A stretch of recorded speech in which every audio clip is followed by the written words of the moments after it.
Hello, my name is Petula Sellars, and I am coming from the High Point Police Department, and today I will be reading Touching Spirit Bear. The reason I chose this book is because my coworkers and I do a lot of traveling, and one of the places that we travel to is the mountains, and often I am afraid that we will be eaten and attacked by a bear. So when I saw this book, I said this is the one that I would like to read. Once again, Touching the Spirit Bear. Cole Matthews knelt defiantly in the bow of the aluminum skiff as he faced forward into a cold September wind. Worn steel handcuffs bit at his wrist each time the small craft slapped into another wave. Overhead, a gray matted sky hung like a bad omen. Cole strained at the cuffs even though he had agreed to wear them until he was freed on the island to begin his banishment. Agreeing to spend a whole year long in southeast Alaska had been his only way of avoiding a jail cell in Minneapolis. Two men accompanied Cole on the final leg of his journey. In the middle sat Garvey, the gravelly-voiced, wisecracking Indian parole officer from Minneapolis. Garvey said he was a Tlingit Indian, pronouncing proudly with a clinking of his tongue, as if saying, "Clinklet." He was built like a bulldog with lazy eyes. Cole didn't trust Garvey. He didn't trust anyone who wasn't afraid of him. Garvey pretended to be a friend, but Cole knew he was nothing more than a paid babysitter. This week his job was escorting a violent juvenile offender first from Minneapolis to Seattle, then to Alaska, where they boarded a big silver float plane to the village of Drake. Now they were headed for some island in the middle of nowhere. In the rear of the skiff sat Edwin, a quiet, pot-bellied elder who had helped arrange Cole's banishment. He steered the boat casually, a faded blue t-shirt and baggy jeans, his only protection against the wind. Deep-set eyes made it hard to tell what Edwin was thinking.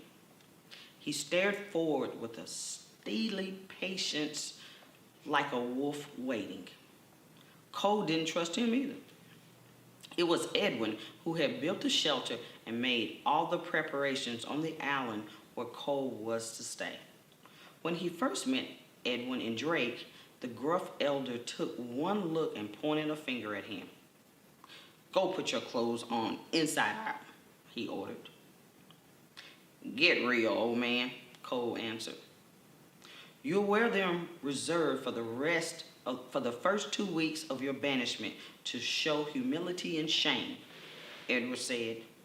His voice was hard as stone. Then he turned and shuffled up the dock toward his old rusty pickup. Cole hesitated. He was eyeing the departing elder. "Just do it," Garvey said. Still standing on the dock in front of everyone, Cole smirked as he undressed. He refused to turn his back as he slowly pulled each piece inside out, even his underwear. Villagers watched from the shore until he finished changing. Bracing himself now against the heavy seas, Cole held that same smirk.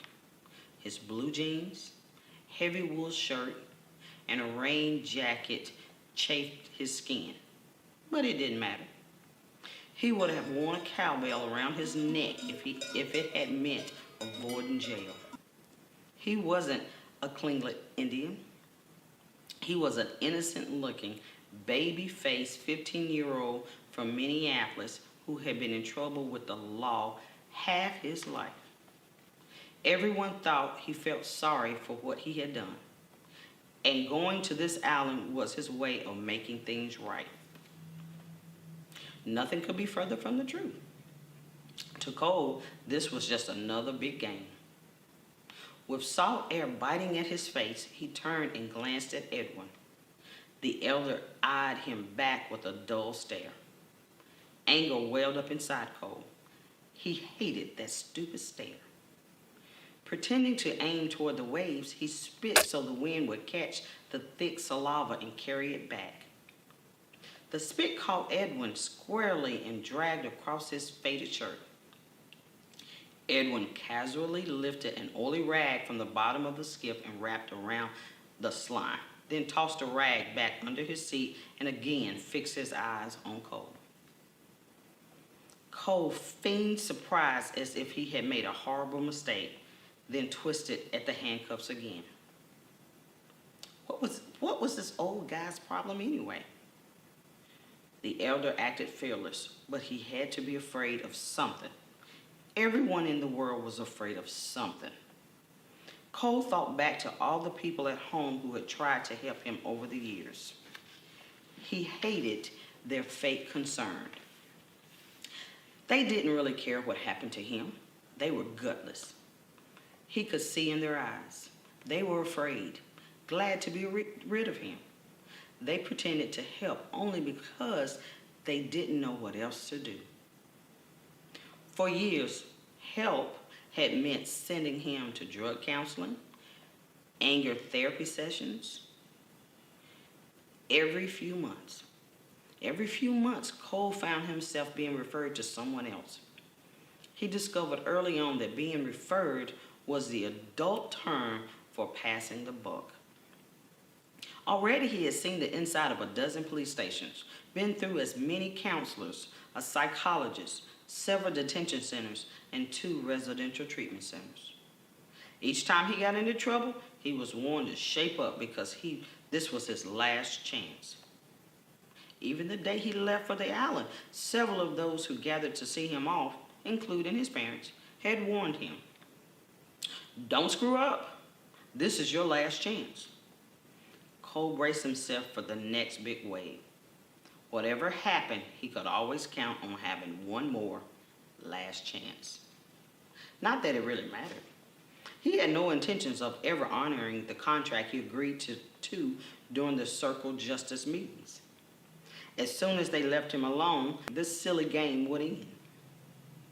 Circle Justice was a bunch of bull.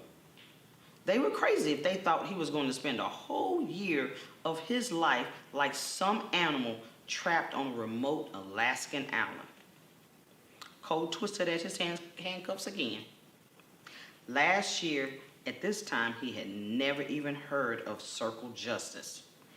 He hadn't heard of it until his latest arrest for breaking into a hardware store. After robbing the place, he had totally trashed it. The police might not have caught him, but after a week passed, he bragged about the break-in at school. When someone ratted on him, the police questioned Cole. He denied the break-in, of course, and then he beat up the boy who had turned him in. The kid, Peter, was a 9th grader Cole had picked on many times before just for the fun of it. Still no one ratted on Cole Matthews without paying the price. That day he called up to Peter in the hallway at school. "You're a dead man," he warned the skinny redhead boy, giving him a hard shove. He laughed when he saw fear in Peter's eyes. Later, after school, Cole cornered Peter outside in the parking lot. With anger that had been brewing all day, he attacked him and started hitting him hard in the face with his bare fist. Peter was no match, and soon Cole had pounded him bloody. A dozen students stood watching. When Peter tried to escape, he tripped and fell to the ground. Cole jumped on him again and started smashing his head against the sidewalk. It took 6 other students to finally pull him away. By then, Peter was cowering on the blood-smeared sidewalk, sobbing. Cole laughed and spit at him even as he was held back. Nobody crossed Cole Matthews and got away with it. Because of his vicious attack on Peter, Cole had been kept at a detention center while the courts decided what to do with him. His white wall room was bare except for a bed with a gray blanket, a toilet without a cover, a shelf for clothes, a cement table, a barred window facing onto the center group area. The place smelled like cleaning disinfectant. Each night, guards locked the mom's thick steel door. They called the detention space a room, but Cole knew it was really a jail cell. A room didn't need a locked steel door. During the day, guards allowed Cole to go into the central group area with other juveniles if he wanted to. He could read, watch TV, or talk. They expected him to do schoolwork with a tutor that came each day. What a joke. This was no school, and he was no student. Cole did as little as absolutely possible, keeping to himself. The other detainees were a bunch of losers. Cole figured he wouldn't even be here if Peter had known how to fight back. Instead, Peter was hospitalized. Doctors' reports warned he might suffer permanent damage. Serves him right, Cole mumbled when he was first told of Peter's condition. What angered Cole most after this latest arrest were his parents. In the past, they had always come running with a lawyer, offering to pay damages and demanding his release. They had enough money and connections to move mountains. Besides, they had a reputation to protect. What parent wanted the world to know their son was a juvenile delinquent? All Cole did was pretend he was sorry a few days till things blew over. But that was how it had been in the past, before his parents got divorced. This time, he hadn't been freed. He was told that because of his past record and the violence of this attack, he would be kept locked up while prosecutors filed a motion to transfer him to adult court. Even Nathaniel Blackwood, the high-priced criminal defense lawyer hired by his dad, told Cole he might be tried as an adult. If convicted, he'd be sent to prison. Cole couldn't believe his parents were letting this happen to him. What jerks! He hated his parents. His mom acted like a scared Barbie doll, always looking good but never fighting back and standing up to anyone. His dad was a bull-headed drinker with a temper. He figured everything was Cole's fault. Why wasn't his room clean? Why hadn't he emptied the garbage? Why hadn't he mown the lawn? Why was he even alive? I never want to see your ugly faces again, Cole shouted at the lawyer and his parents after finding out he wouldn't be released. But still, his parents tried to see him. Because of their divorce, they visited separately. That's how much they thought about themselves and about him, Cole thought. They couldn't even swallow their dumb pride and visit together. During each visit, Cole relaxed on his bed and pretended to read a newspaper, completely ignoring them. He liked watching his parents, especially his dad, squirm and get frustrated.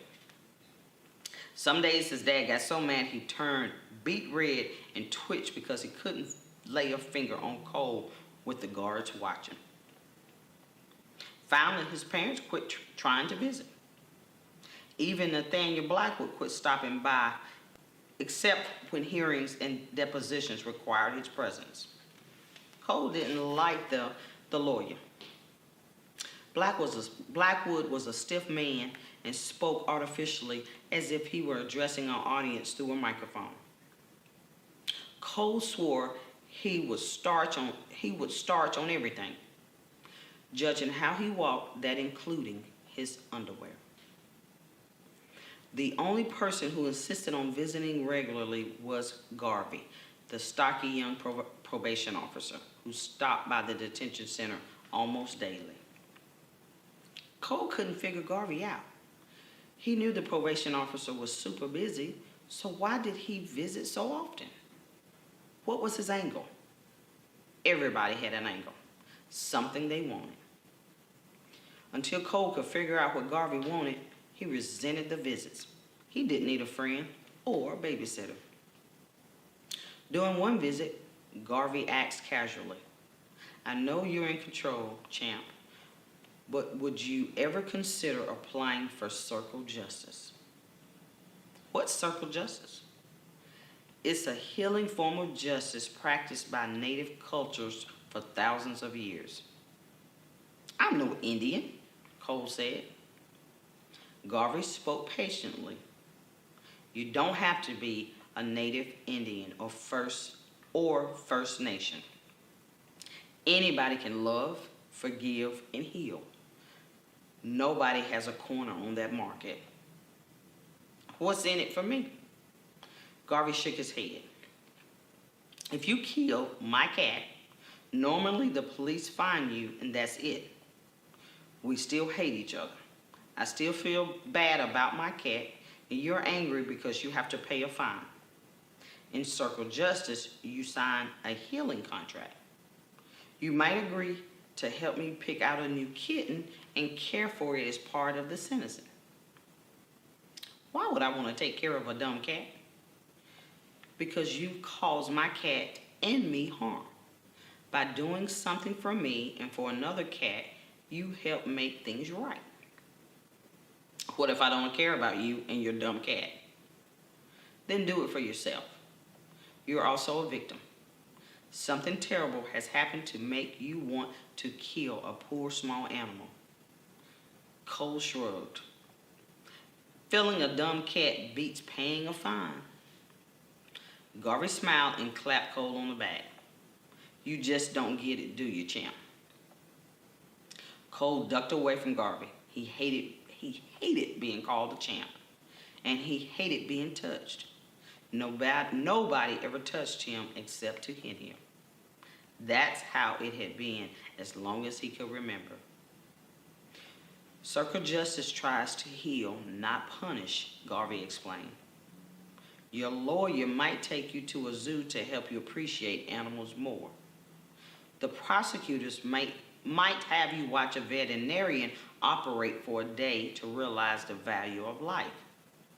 The judge might help you on the weekend to make birdhouses as repayment to the animal kingdom for something you destroyed. Even neighbors might help in some way. They actually do this stuff here in Minneapolis? Garvey nodded. It's a new trial program. Other towns and cities are trying it too. Why go through so much trouble? To heal. Justice should heal, not punish. If you kill my cat, you need to become more sensitive to animals. You and I need to be friends, and I need to forgive you to get over my anger. That's circle justice. Everybody is a part of the healing, including people from the community, anybody who cares. But healing is much harder than standard punishment. Healing requires taking responsibility for your actions. Cole bit at his lip. So would you get me out of this jail? It isn't about avoiding jail, Garvey said. You go to jail angry, you stay angry. Go with love, that's how you come back. This is all about how you do something, not what you do. Even jail can be positive if you go in with a good heart. I will say this, however. Usually the jail sentence, if there is one, is reduced under circle justice. That's all Cole needs to hear. He knew what game to play. How do I get into this circle justice stuff? He asked innocently. Garvey placed a hand on Cole's shoulder. I'll get you an application, he said, but you're the one who starts the process in your heart. He tapped Cole's chest. If you don't want to change, this will never work. Cole forced himself not to pull away from Garvey's hand.